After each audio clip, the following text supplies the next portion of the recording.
रामकृष्ण हरी. श्री तुकाराम महाराज गाथा भाष्य अभंग 622. कल्पतरू रुया नवती बा भोळा, पुरविती फळा इच्छितिया.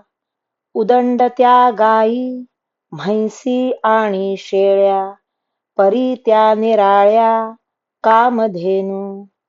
तुका म्हणे देव दाखविल दृष्टी, तया सवे भेटी थोर पुण्य.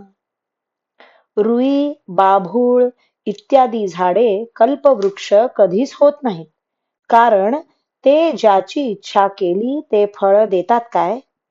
गायी, म्हशी आणि शेळ्या पुष्कळ आहेत, पण कामधेनू यांच्यापेक्षा योग्यतेने फारच वेगळी असते.